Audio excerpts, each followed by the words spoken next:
welcome to the show this week. I'm Peter Whittle. I'm delighted that this week my guest is the writer and performer Clifton Duncan. He is joining us now from Atlanta. Thank you very much for joining us, Clifton. Good to see you. See you too, Peter. It's wonderful that it actually happened. We've been playing what we call in America phone tag. Yes, exactly. Clifton, I want to ask you first of all, because I've been reading an awful lot of your, numerous tweets as well. But I wanted to start by asking you, just recently in New York, we had the spectacle of Donald Trump on trial. And outside the court, we had Robert De Niro. And I just wondered, as a performer, do you think that actors or performers, do you think that our attitude changes to them or should change towards them when we know what they think politically? Say that, I don't agree with this person's politics, but that doesn't diminish my appreciation of the work that they've done. I think part of the problem now, though, that I see in a lot of, not just in entertainment, but in many sectors of our society, is that there's sort of one I'll call it ideology that's sort of prevalent and dominant. And the thing is that, people wonder if someone like a De Niro is faking it. And, people have to understand that when you're talking about entertainment, you're talking about a field where you're essentially not allowed to have anything other than one opinion. And it's very rare that you encounter someone in the field that people encounter someone with a difference of opinion. And if you have someone of the stature of a De Niro or a Sean Penn or any of these people, it's very much a status game in many ways. That said, my most recent trip to New York, it seems like there were a lot of conversations about quote unquote post woke when I was there. So Really? I do think it's a subterranean conversation, but it appears to be an open secret what the problems are, and I think people are. The fog is clearing a little bit after the past 10 years, I think, and especially after the past few. Yeah. And people, I think, are slowly becoming ready for something new. But we'll see what happens this November after the election. Yes, exactly. It's interesting you say this because obviously, when it comes to whether you want to call it the arts or show business, this is really at the cutting edge of what people call the culture wars, isn't it? I mean, it's the very expression of culture, and it does appear to have been very monolithic, over the recent, I'd say, 5 years even. And so I'm interested to hear that that there is some pushback happening. Well, there is some, but it gets frustrating because, I would describe myself as an old school lefty. I don't view my politics as particularly conservative, but it's really not enough. No. And what gets frustrating is that there are a lot of people who are just like me, but they feel like they really can't express themselves openly. And just in my recent two week stint in New York, a lot of conversations with people in private about it's gotten crazy, and this whole movement has been very toxic, and everyone is very frustrated. That's the one thing everyone agrees on, is that the state of the industry is in disrepair.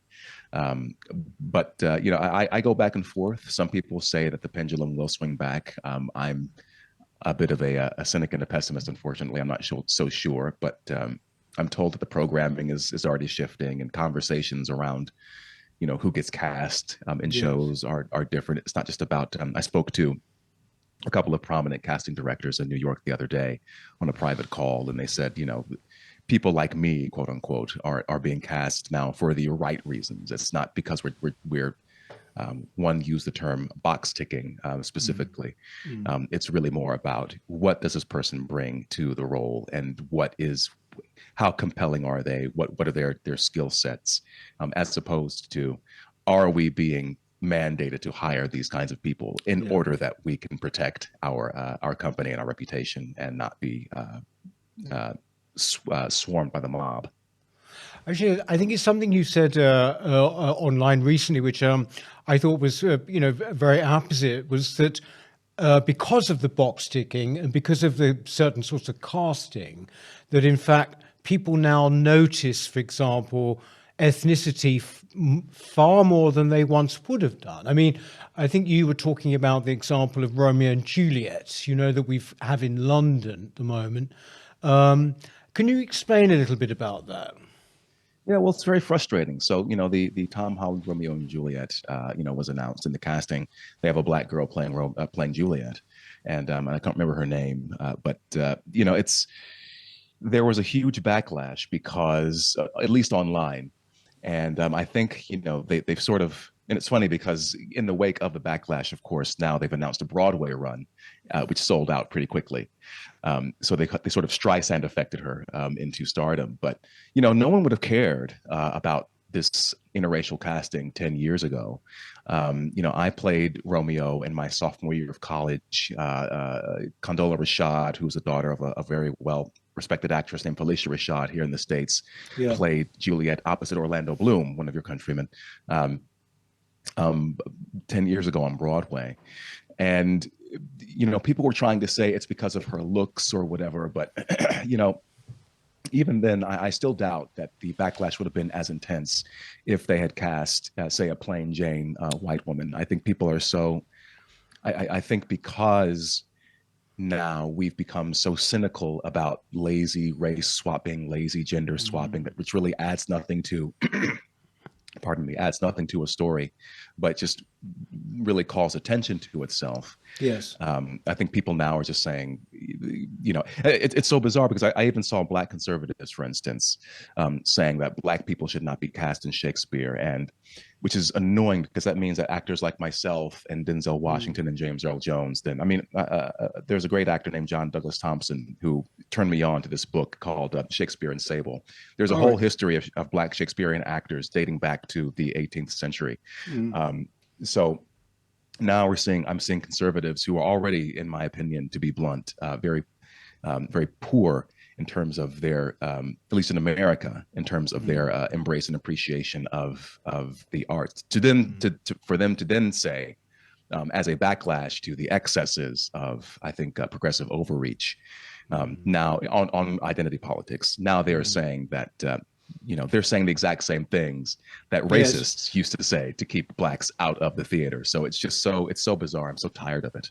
But I think it's a backlash to the overcorrections of the past few years, 10 years. I think, when you talk about this overcorrection, I think that, what I've certainly felt is that in the past 5-10 years, we are talking very recently, aren't we, that basically when it comes to, say, take Shakespeare, as you mentioned there has been in our universities, academic institutions, this kind of attempt to actually overthrow the very status of Shakespeare. I think that's where, if you're talking about overcorrection in that way, I think that has definitely happened. There's this sort of sense in which certain people now are being, as it were, discredited or undermined because, for example, they operated at the time of slavery, for example. So, or whether it's Mozart or these great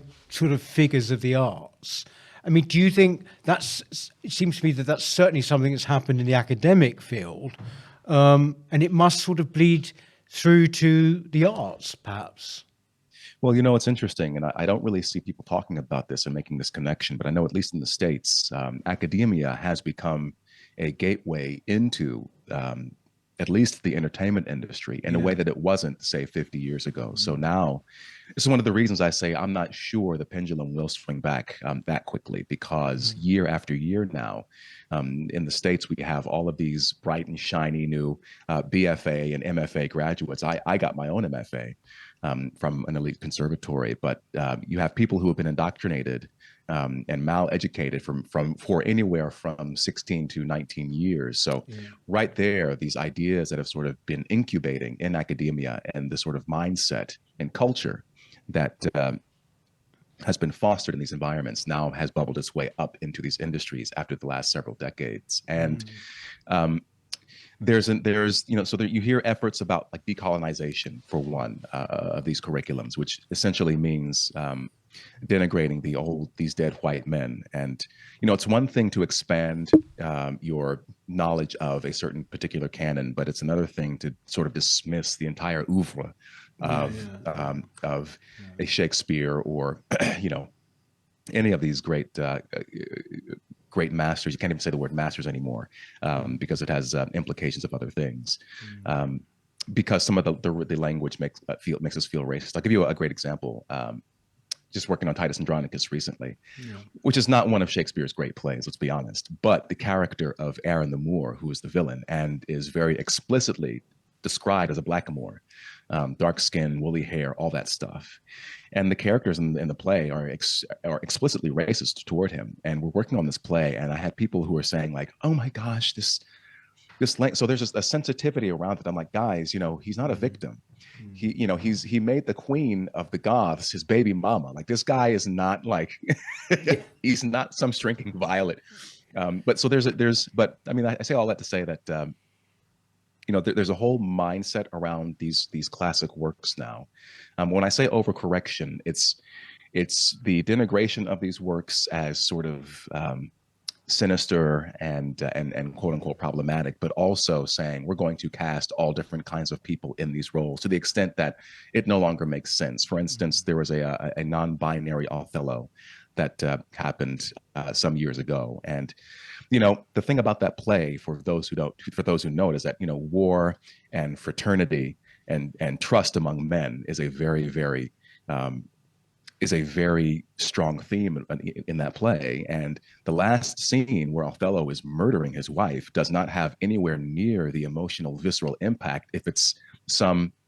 I mean, I'm 6'3" and broad-shouldered, and it's one thing to see me choking Desdemona to death versus a 5'7", non-binary, so on and so forth, doing it. I think audiences, and I don't mean to be, flippant, but it's just I think audiences they sense these things on a subconscious level, and I think again it goes back to that's why they're responding in the way that they are to productions like Romeo and Juliet, where they're saying this is just ridiculous, because they've seen now so many examples of over-the-top and nonsensical casting for the sake of a social agenda, not for the sake of illuminating anything new about the play.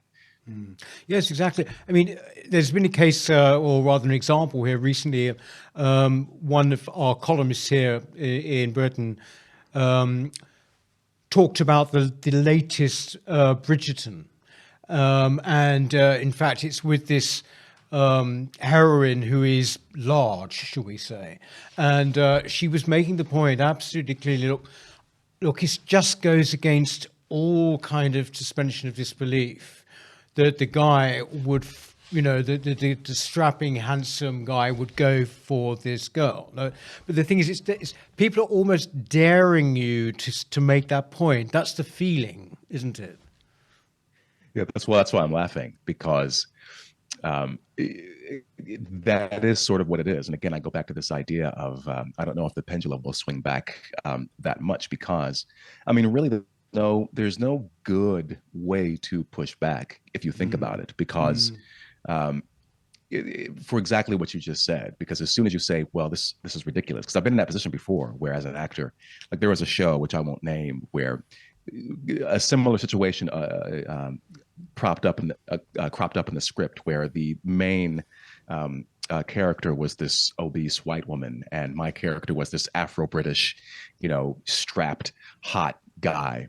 And I don't mean to tell tales out of school, but if you're in America and you're British, already you have an advantage. And if you happen to be tall, dark, and handsome and have the accent, let's just say you're not going to be going for fat white girls as your first sort of, as your first foray into American carnality. But but that's what it is, though, because if you say, yeah, I don't buy like this isn't science fiction. This is not a fantasy realm. I don't buy that this 5'3" starlet is kicking the butt of this 6'3" jacked person. I don't buy that I don't buy that Anne Boleyn would have been a dark-skinned black. Like, it's taking me out of the story because you're trying to make a statement about this thing. You're trying to make me think a certain way as opposed to trying to engross me into the story. And and again, it's like you're not allowed to notice it, because if you do, you're a bad person. So then I think what happens is people just say, well, it's good because we want to go along to get along, and we want to be inclusive, and there's no real reason why it couldn't happen. So and who are you to say that this is wrong? There's really no good way to say that it's wrong. You just have to kind of say, okay. Yeah. Like, have you, I mean, Clifton, have you in your career have you had any, because you are quite opinionated, I mean, in a very considered way, but you don't particularly go along with the pack on a lot of these issues. Have you had any kind of reverberations on you or your career as a result? Oh, well, I mean, the past few years, I mean, I've been aligned with the right, so to speak, which I don't even know what that term means anymore. But I was very vocal in my opposition to pandemic policy, and I've been very vocal in my opposition to identity politics. So those in particular have set me apart from the rest of the industry zeitgeist. I no longer have a manager. I emailed her the other day. Now, I'd worked with her for 5 years, and she said, we're really not in a position to take on any new clients, so to speak. But that's why I push back when people say that I'm brave or that I'm courageous or for speaking out, because I don't know. I mean, things were going very well for me professionally before 2020 and before everything went down. But then I was also the person that I would hear something ludicrous in rehearsal or, on set somewhere, and I just would kind of bite my tongue and not say anything or walk away or bury my face in my phone and just sort of let it ride. Yeah. And there are a lot of people doing the same thing, which I alluded to before. But now, I've been asking around because I've been, interestingly enough, I've been invited. People are saying you should really come back, Clifton. Yes. Yes. And you should. And I said, well, you know what? I don't feel. We talk about safe spaces, but I don't feel professionally safe yet. I'm not confident that people won't look at my Twitter, or they'll say, "Oh my gosh, he's had Douglas Murray on his podcast. He's had Heather McDonald on his podcast twice. This is not what I want to be aligned with." And I think the asymmetry lies in the fact that I'm perfectly happy. I mean, I've worked with people who are, devout socialists, and I would never vote for socialists. I'm sure myself and many of your viewers have opinions about that, but that makes no difference to me. Do you know how to interpret Shakespeare? Can you harmonize this duet with me? What kind of chemistry do we have together? Like, I really don't care about any of that stuff, but I'm happy to live and let live. It's just that these other people will say, oh, if you have these opinions, you don't deserve to work, and we deserve to, and we have a moral obligation to destroy you. And that's what the issue is. And the more radical people become, the more that you, as a performer or a cultural worker in general, have to sort of, who's more of a normal person dwelling in reality, have to ask yourself, how much am I going to lie to myself today? In order to maintain my career. And I contend that there's so many incentives to keep the lie going once you're in the belly of the beast and you're making all this money and everyone's telling you how special you are, how pretty you are, your face is everywhere. You're being paid very well and traveling around the country, and getting all these great perks of being famous. No one is going to give up that lifestyle for the sake of their political opinions and saying normal things like, no, actually your sex is not assigned at birth. It's just, and that's sort of where the pressure lies. However, again, maybe the worm is turning because I think audiences now have been so vociferous in rejecting this stuff. And I think especially after 10/7, things have shifted a lot. as well. Mhm. That I think on the inside it goes. So I would love that if we lived in a world where, as I said before, people can say, "Oh, I don't like his opinions, but he's a hell of an actor, and I want him on my team." I've Mhm. been told repeatedly that it might be a factor. I might lose out on jobs because of my outspokenness, but again, I go back to these casting directors who said, for every, there will be people who do that, but for every one person, especially right now, because things are so bad, Yeah, and yeah, people have bigger problems to solve. That for every one of those people who might say, I don't want to work with this person because he's a far right, anti-vaxxer, which isn't true. There will be 10 people who will say, this guy, has chops. He can do Shakespeare. He can do musicals. He can do comedy. He can do TV and film. But I cast him, and he has a following. Cast him right now. yeah, So we'll yeah. we'll see what the future holds. Yes. I don't know, but it's hard to have different opinions unless you're already established. Yeah. Or indeed, unless you have like J.K. Rowling, huge power. I mean, which I think is what you're really saying. Speaking of the future, I think you had a discussion recently on your show about the future of the entertainment business, or I think we've been talking, if you like, in terms of the arts, but when it comes to entertainment, film, theatre, I suppose video games, I don't know, but essentially the outlook seemed to be from that discussion quite bleak. I mean, for a long time, Clifton, I was a film critic, for about 20 years. I found that, for example, I rarely go now because I'm just not interested in the subject matter, or even politically, I know what I'm going to get. I mean, what do you think of the future of movies? I mean, and obviously we had the pandemic in the middle of all of this, but are you broadly, and not just politically, are you broadly optimistic or pessimistic about that? Well, I think that the industry itself, it's not going away. There's so much. I get very frustrated because New York and Hollywood, there's such high concentrations of skill and passion Mm. and ambition and talent.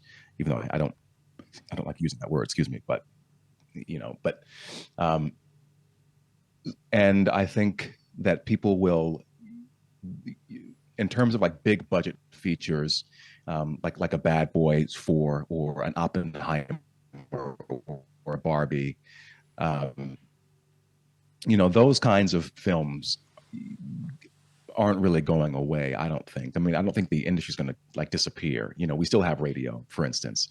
Um, but I do think that now, and it's funny because Jerry Seinfeld has come out recently, been saying Yes. some of the things that I've been saying for years. One of them being, you mentioned video games. Well, the entertainment industry simply is no longer our primary source of entertainment. Mm. Even as a storytelling, a vehicle by which we receive stories, video Mm. games, as you just Mm. mentioned, and podcasts Mm. are sort of competing for our um, for our intellectual bandwidth in a way. But we live in a world now where because of streaming partly, um, I think the bubble is popping.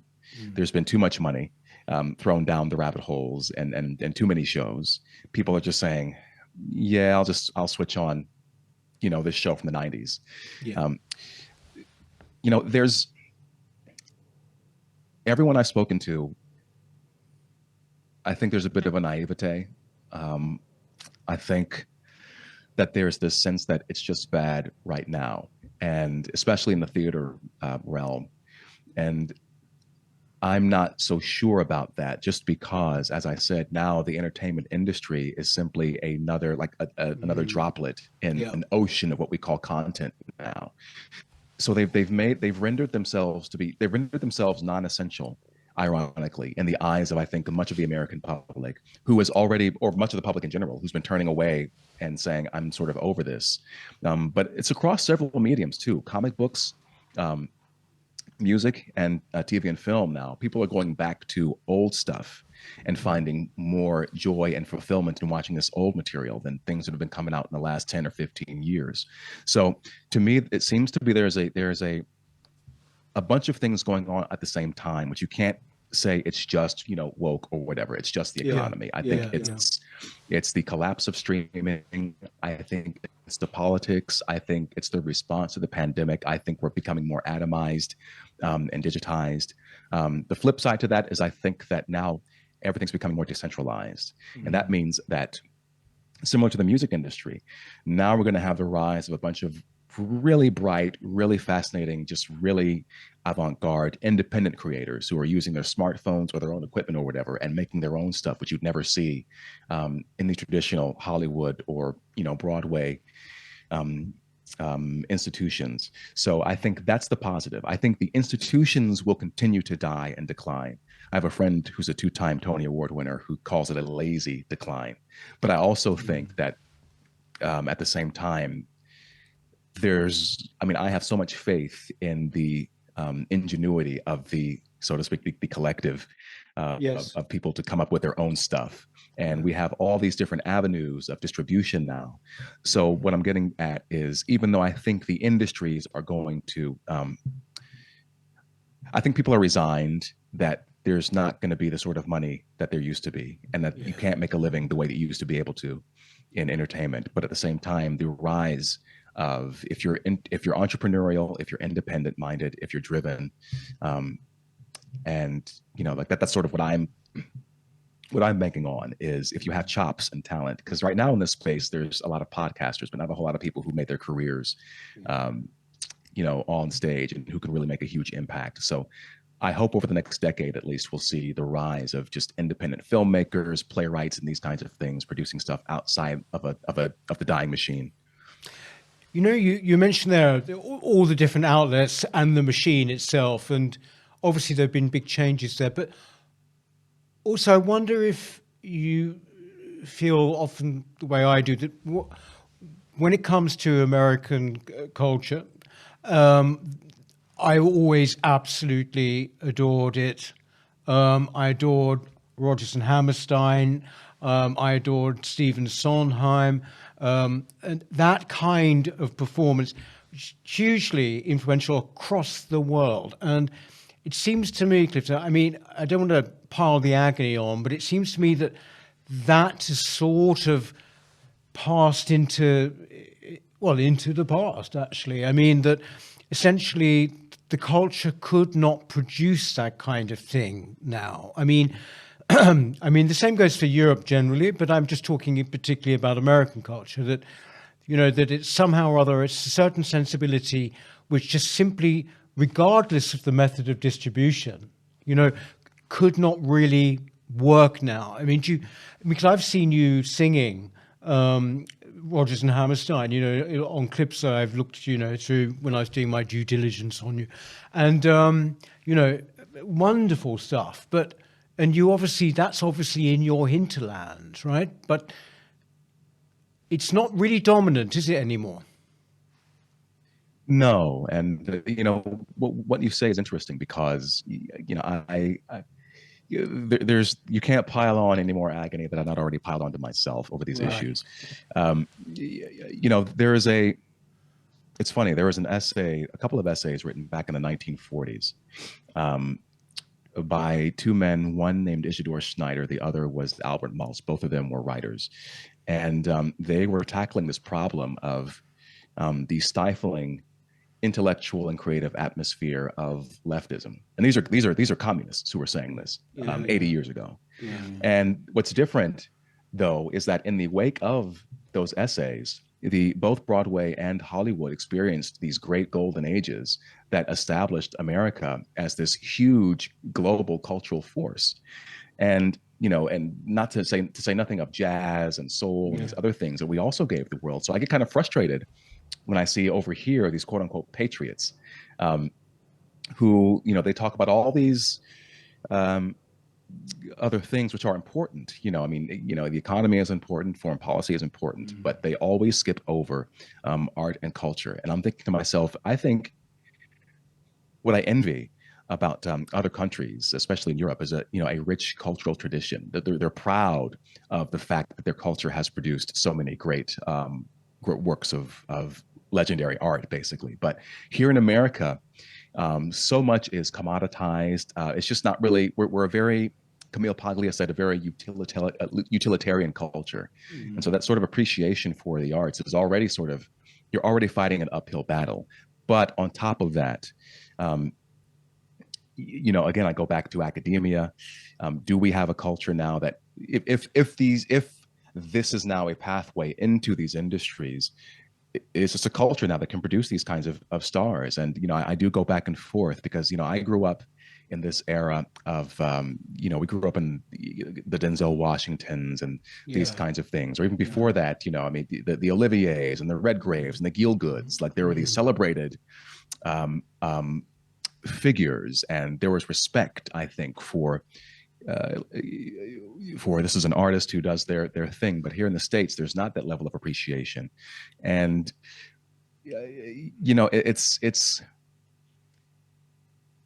it's tough. It's very Yes. tough, It's, and I mean, in some ways, sorry, I'm interrupting you, but in some ways, I mean, I sort of feel like when you see what's happened over the past decade or so, I'm just rather grateful to have been at the tail end of something really very, very good.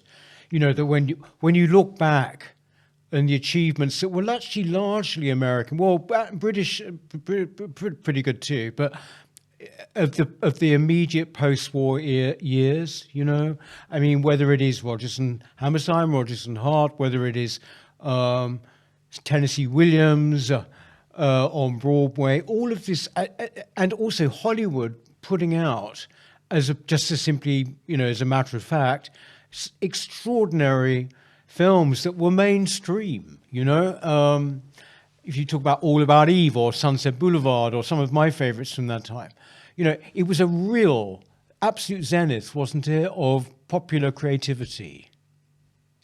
well, I think the term popular is the key phrase there, Yeah. and I think part of the problem now, at least in this country, is that I go back to this idea that this culture of academia, I call it the bourgeoisie, um, it's the industry now has become, in my opinion, a very bourgeois profession, as opposed to, you know, I don't know if an Arthur Miller or a Tennessee Williams or even an August Wilson, to be frank with you, would have their work produced today. I mean, Shakespeare wrote for the royals and for the groundlings, but it seems like now um, we decided that only a certain sliver of society deserves to have to be uplifted by art and Yes.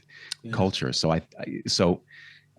why, if you're, and it's frustrating because I've done plays where you have some poor schmo who was dragged to the play by his girlfriend and from his job, his blue collar job, but then he's excited because the main character, this black man, Yes. Yeah. who is it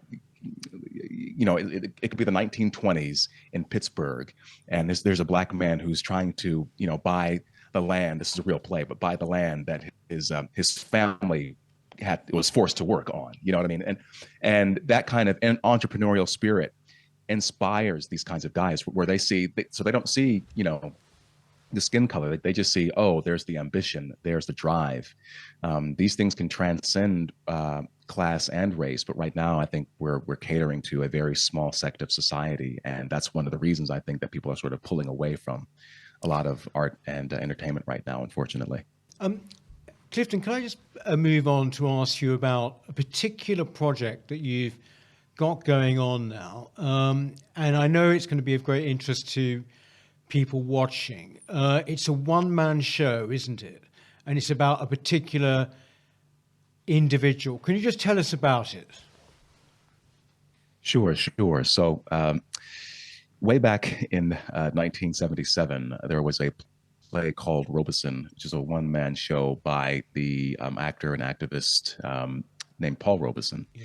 And James Earl Jones did that play.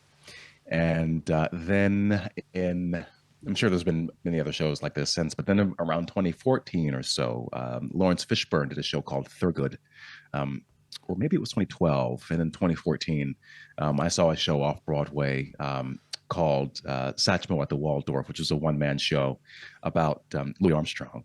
Right. And so I asked myself, well, I no longer have an acting career because I opened my mouth too much. So what can, if there's a one person show that I could create, what, who would make a great subject for a one person show that I could possibly be, that I could really make exciting. And at first I joked and said Ryan Gosling because, we live in the age of diversity casting. But I said, no, let me do something more believable. So I said, why not Thomas Sowell, who is someone that I'm sure many of your viewers are aware of. But I think that unless you're sort of plugged in to that aspect of the culture, you don't really know about him. And I said, what a great concept to do a solo show about Thomas Sowell. So and it's funny because I had this idea in my mind for years, but I never said anything about it. But whenever I talk about it, people immediately say, "Oh my God, you have to do it! You have to do it!" And in my actor training at NYU, part of our training was about learning how to emboldening yourself to create your own work. And the great thing about Sowell was that he's got 40 plus books, thousands of columns, lots of interviews, and lectures that you can pull from in terms of research. So I created this fundraiser via Indiegogo, and within a month and a half, roughly, we raised over $140,000 from 950 backers. Originally, I only asked for 10,000 because I was like, I'll take up some job somewhere just because I just want to, just wanted like time, like 6 months to do some research and write the damn thing. Yeah. And the explosion of excitement was so overwhelming, and it caught on like wildfire. We had a lot of great people chipping in and donating and spreading the word about the project. So right now we're just in the research and development phase. The original goal was to have a first draft done in 6 months time, and then just to get it out the door, because I'm not saying it's going to be a work of genius. And as all the work gets done in the rewriting and in preview process. So what I want to do is to tour the show like a stand-up comedian around the country, so I can sharpen it and hone it, and also share it with the country and to meet people and meet America, and hopefully maybe some people across the pond. We'll see. But and then once it's really tight, then upload it to the internet to enjoy in perpetuity for everyone else. Yeah, but have you ever met Thomas Sowell? No, he's notoriously reclusive, and he's so. And honestly, I sort of gave up on trying to get in contact with him. I'm in contact with his publicist. I have a mailing address. There's a man named Jason Riley who wrote a book called Maverick, which is a sort of intellectual biography of Thomas Sowell. And when Sowell found out that the book was being written, he didn't want it written. And apparently Jason's response was, well, someone's going to do it anyway, so it might as well be me. Yes. And but once you really dig into the man's life, and you really get to understand, I think, why he is so taciturn, why he tries to kind of sequester himself. Also, he's 95 years old, so he's sort of earned his rest. So I feel guilty about bothering him, but at the same time, I want to let him know that it's happening. But I haven't met him. I don't plan on meeting him. A phone call would be great, but I'm going to write him a letter, and just so he's aware. But he kind of seems to be like, I'm gonna, wash my hands of everything, because he's lived a life where people have just written all kinds of things about him, and it's just nonsense. So he's like, whatever. So when did you first know about him then? How influential was he on you, growing up? Well, he wasn't, I had no idea who he was until maybe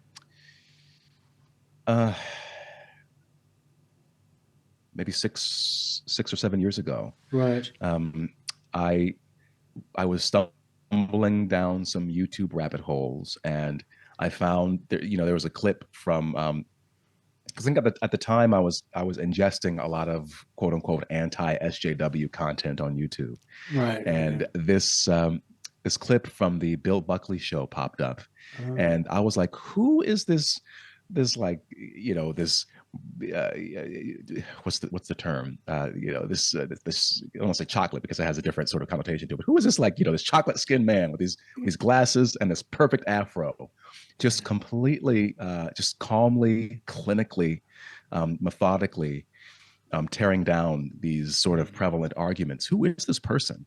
yes, And he was so impressive that I sent that clip to my progressive friend. I call him the one sensible progressive left. yes. And even he said, that he found his arguments compelling. So after that, I just said, who is this guy?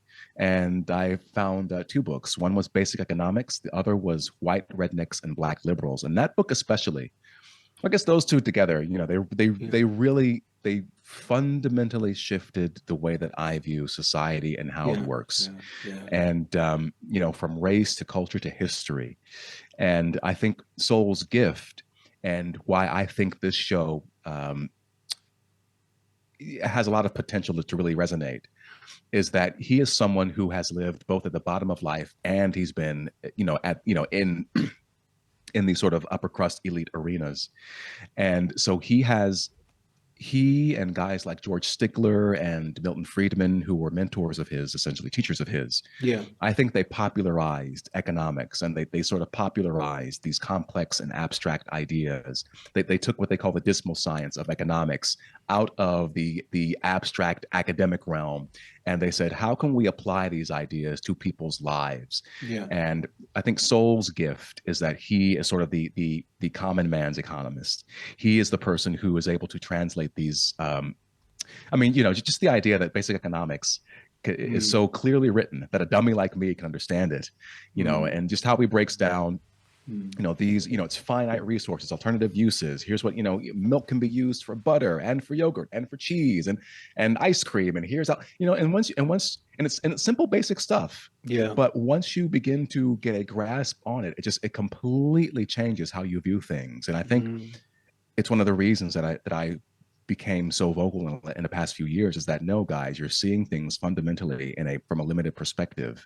mm. And another great thing about Soul is that he is someone that has always had a mathematic, scientific mind.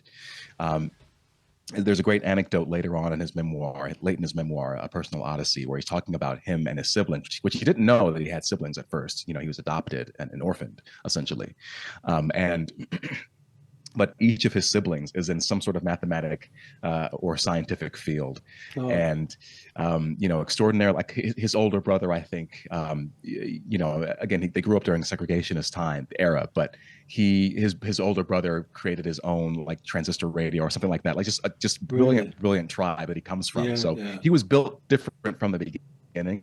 yes, And even when he was a radical Marxist, he was still reading like Edmund Burke, and he still decided that he wanted to go to the University of Chicago, which was a conservative school. yes, It had that reputation for it, because he wanted to study with George Stigler. So even he was built different in the sense that he was able to change his mind, but he also had an open. He was never sort of closed minded in that way, right. and so I think in a lot of ways he was less vulnerable, um, ultimately, to dogma. I mean, Milton Friedman once said about him that he's a socialist, but he's too smart to remain one for long. Yeah. Um, you know, so there's a lot of, so it's interesting because when I saw someone like Soul is so rare, and especially and we live in an era where we talk about race, and his you never see someone like Soul. I think there's this weird sort of sickness in American culture, at least, where you have people like Ibram X. Kendi or Nicole Hannah-Jones, um, Ta-Nehisi Coates, these sort of black left-wing intellectuals who put forth these ideas. Meanwhile, you have men like Thomas Sowell, who's been saying things since the 1960s, 1970s. He came of Yes, age yes, during yes. the civil rights era. And he's someone who he really believed in trying to help out his people, help out his race. At the same time, he said, is this the way to go about it, the way that these liberals are going about it in the civil rights era? So he always had questions about things. He was always a skeptic. He was always someone who was not afraid to challenge conventional wisdom. And there's a very strong, defiant, uncompromising streak that you see in him, which I think is very, very interesting and could be very dramatically compelling. So, I mean, there's lots of, it's a really long-winded answer, but there's No. so I found Soul, years ago, and he really changed the way that I see the world at large, and I just think he's someone who would be a worthy figure alongside of a Paul Robeson or a James Baldwin or a Thurgood Marshall or Louis Armstrong, Yes. who deserves to be dramatized. And so basically, is it fair to say you're writing it at the moment? Yeah, well, right now it's research. Research. Writing, I like to use the term developing because there's writing, yes, structure, yes. But my whole process, I mean, I'm not a writer, I'm an actor. So I'm going at it, my development process is more from an actor's perspective. So right now it's more of a character study. It's trying to dig deep into and develop an understanding of and really an interpretation of who this person is, right? It's so I have to take a bit of a remove from him, whatever my feelings are, and examine him from a dramaturgical perspective and a character perspective. And for instance, how he was he had a very fraught relationship with the mother figure in his life eventually. And so how does that factor in to his relationships, later on down the line? How did his time in the Marine Corps, or how did his time in public schooling? There's all these great sort of anecdotes in his vignettes in his public schooling days about just doing battle with these teachers and fighting for every tooth and nail for his own education and for his own intellectual development. And what does that fight look like, and why is it that he was someone? There's an interesting passage in the book, A Personal Odyssey, his memoir, where he talks about as he grew older and as he began to discover his own intellectual prowess, he began growing further and further distant from the family he grew up with, because they were not as into the pursuit of ideas. I mean, he was a 10-year-old who was introduced to a library, and and that was sort of his thing. He's reading books at a very young age and developing his mind. And what is it, that set him apart from everyone else, that made him say, I want to study, I have these ideas? And also his relationship with race. What's that about? Because he clashes with Black radicals, he clashes with white liberals, and so how does he feel about that topic? And so there, I mean, and then there's the exploration of ideas, which theater is a wonderful medium for, right? It's a very language-driven medium. Soul's life has been about the development and exploration of ideas, and not to make the piece an intellectual exercise, but how can there's a lot of material right now, and I'm in the phase right now where I am collecting information. I had a teacher who once said that information is inspiration, and eventually over time I trust that I'll begin to find a strong through line and say, this is something that an audience will find compelling. This is a great archetype, to fasten myself to develop this character with. These are great emotional beats, great exciting ideas. He's also very funny, which helps a lot. Very witty. So people ask me, what is the piece, what it's going to be, when will it be finished? I don't know that yet. What I do know is that if it's a straight bioplay, like, this happened, then this happened, this happened, it's going to be kind of boring for the audience. At the same time, if it's just an intellectual exercise, that's also going to be boring. So the challenge is to create a dynamic piece of one-man theater. In only the way that I can do it. And and what's fun about my skill set is that I say diversity is my strength. So lots of great character work is possible. So you might see, and it'll be a lot of fun for an audience to see someone like me transform before their eyes. Like they'll have to suspend their disbelief, obviously, but but to see me say, oh, he is not. It's like I did. I'm rambling a lot because I'm excited. I did a play called Kung Fu off Broadway many years ago, and it was a Bruce Lee bio play. And I got to play James Coburn, the white movie star. Oh, right. Yeah, yeah, yeah. And the play was really interesting because Bruce had a very his career and race sort of intersected in a weird way. But the show was very clever because you had all people people playing all different kinds of roles and races. And what was funny was that I was playing James Coburn, and people who were huge fans of Jimmy Coburn after the show would say, "Dude, you nailed it! You freaking nailed it!"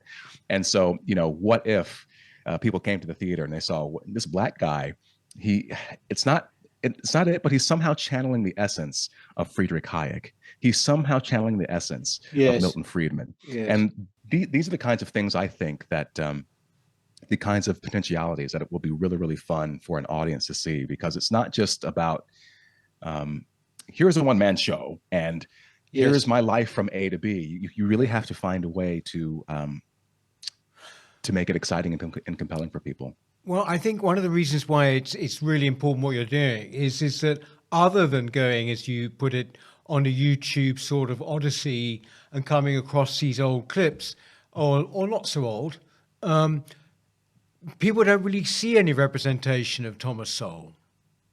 So essentially there are a lot of people who know the books and like what he said and what he's written. So this would be new. Tell me, if people want to, help in the funding of your show, I mean, is there somewhere they can go? Where can we sort of generally find you, as it were, Clifton, apart from Twitter? I mean, because quite often people come onto the show and do these interviews, and if they've got something going on, like a campaign or some project or whatever, it can be very useful in terms of people helping. I mean, is there a website they should go to? Sure, if they want to. Well, the fundraising campaign is officially over. However, pardon me. But if they want to go to sowellplay.com, that's SOWELL play.com, they can look at the fundraiser. They can look at my updates. If they want to, if they feel moved to contribute, like I said before, I asked for $10,000 originally, and we've got more than 14 times that. So, at this point, I'm like, even kind comments are enough for me these days. So, but if you still want to support, there's many ways that people can do that. I have a Substack, which I decried earlier. Right. But because I've with the fundraiser itself, the lowest contribution or perk was at $100. But I wanted to make sure that people could contribute any way they wanted. So you could buy me a coffee or a protein bar at buymeacoffee.com. You could tip me via Cash App or Venmo.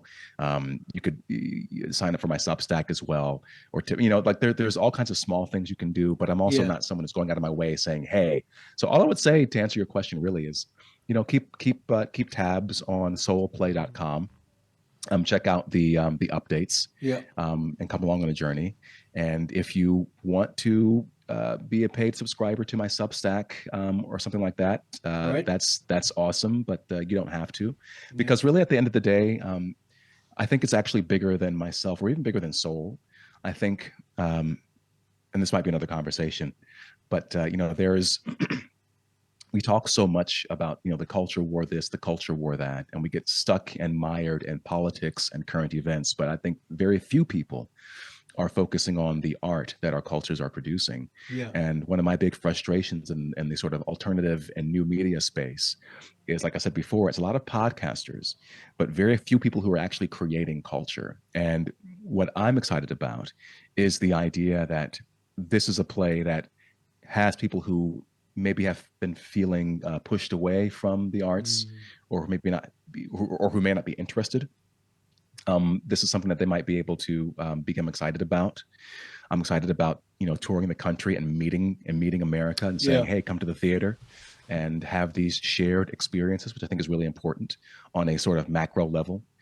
Um, I think getting people interested in the arts and coming to the theater and meeting each other in a shared space and having a shared experience is exactly what we need right now, as because we're so polarized. So even beyond just the success or failure of the show, or the fact that it exists, and shining more light onto someone like Thomas Sowell, it is the larger goal of, let's bring us together and have an experience, because then afterwards, we can talk about what Yes. we watched, and we can foster more discourse and community at a time where I think it's really needed.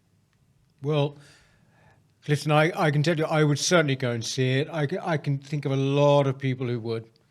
Very, very best of luck with the development of it. As you said earlier, hopefully it'll end up here, West End or off West End or somewhere like that. But thank you so much for talking to us, and also to hear about that play, which I think is a wonderful, wonderful endeavour. Maybe we shall talk again soon, and you can give us an update. Absolutely, and I think we should have more conversations about art and culture. That would be really great, just in general. I'm always up for those. Thank you very, very much, Clifton. That was Clifton Duncan, and great conversation. Anyway, we shall see you next week. In the meantime, please do have a good week, won't you? Bye-bye. Hello. If you're enjoying the New Culture Forum channel and you believe in our mission, may I invite you to join our membership scheme at the link below or on our website, newcultureforum.org.uk. Our work is more important now than ever, and we have great plans ahead for the future, but we can't do it without your support. From as little as £3 per month, you can help ensure that we continue on our mission. As a member, you'll receive a range of benefits, including access to exclusive content, invitations to our private events, including here at our studios, free copies of our books, and much, much more, including, of course, our famous NCF mug. If you aren't able to become a member, then please help us by clicking this button and subscribing to our channel. It's completely free. Just remember to also click the bell icon so that you can get notifications when we post new videos. Thank you.